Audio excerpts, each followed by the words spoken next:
We have already discovered the first direction on the value proposition side, and in this video we will explore the second direction. In this direction, I will show you how analyzing a customer's hassle can give you many ideas of new value propositions. The overall idea in this direction is to try to change the way you look at your customer and find out all the hassles, the complications, and the problem he is facing. Clients rarely use products or services on a standalone basis. They're usually combined with other products or services, such as, for example, financing, maintenance, spare parts, and so on. Clients will encounter complications when using those products or services together, and this direction focuses on exactly those complications. The objective here is to try to build a new value proposition by simplifying the use of products and/or services altogether. This often amounts to offering a complete solution to clients, which can include payment facilities, a guarantee, or the maintenance, or all three at the same time. Ideally, the solution is offered at a package price lower than the added price of the parts.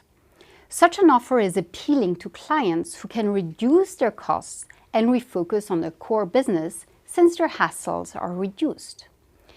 This type of value proposition is often implemented as a long-term contract with clients. This should remind you of an example that we have studied together. Think about it for a second, and I'm sure you've thought about Michelin Fleet Solutions. As we have seen, offering sales of kilometers rather than sales of tires reduces the hassle for customers. With a new value proposition, Michelin takes out the complication of the maintenance, the customer doesn't have to make an upfront investment for the tires, and the costs for the tires become variable, to mention just a few advantages for the client of this new value proposition.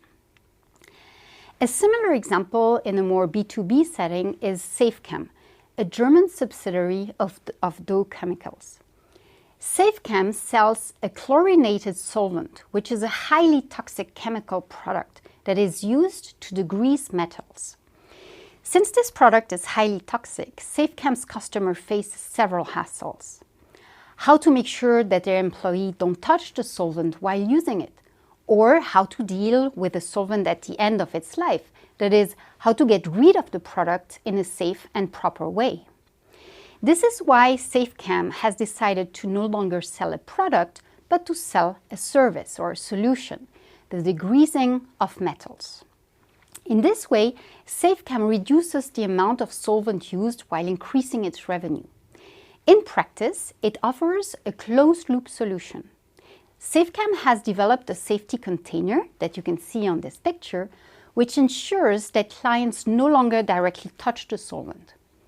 Once it has passed through the cleaning machines, the used solvent, owned by SafeChem, is collected in another container by the chemist, who then recovers it for reprocessing. As a result, SafeChem's market share in the degreasing market in Germany raised from 6% to over 50% in only a few years. Another example in the B2C sector is Grace.com. Grace.com is a website that fights against the complication and boredom of consumer of snacks in the UK. Snacking is very widespread in the UK. Available snacks such as potato chips or candy bars are often sweet and fatty, and the choice is limited. Indeed, people usually buy them at the vending machine on their workplace or in a nearby convenience store.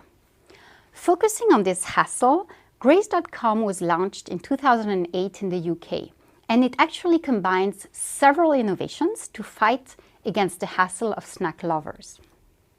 First, it is a website where people register and choose their purchasing frequency, provide a delivery address, give their taste preferences, that is, indicate what they dislike, and provide payment authorization. With this information, an assortment of 4 organic snacks arrive at regular intervals per mail, providing a healthy, balanced, and different snacks every time. The assortment indeed varies each time, which creates an element of surprise. In addition, the number of calories is labeled on the box. So Grace has solved the hassle of always eating the same snack. But Grace has also solved another hassle. When you order online, delivery can be an issue. If you're not at home when the package is delivered, you might have to go out and to get it at the post office or at another place. To avoid this inconvenience, the snack is packaged in a box that is thin enough to fit into a standard mailbox, as you can see on the picture. So overall, Grace has found a solution for at least two hassles of customers: always eating the same unhealthy snacks and getting your package at home in a convenient way. I would like here to make a remark on the profit equation of Grace.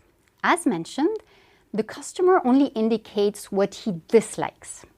He's not choosing what snack he wants at a given date. He gets them as a surprise. They're different every week, which is a very strong point in the value proposition. But this also has a strong impact on the profit equation. Indeed, Grace doesn't have to carry an inventory of all the snacks all the time. Depending on the client's preferences, Grace is based on an algorithm that prepares an assortment from a limited stock, which reduces the amount of working capital.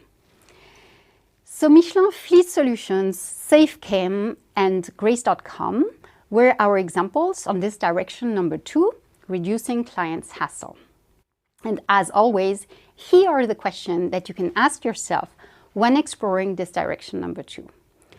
What product or services do clients use in addition to your own? What are the constraints or complications your clients encounter when using your products or services? How can you minimize these complications? So this was our second direction on the value proposition side. Please join us for the next video on the third direction.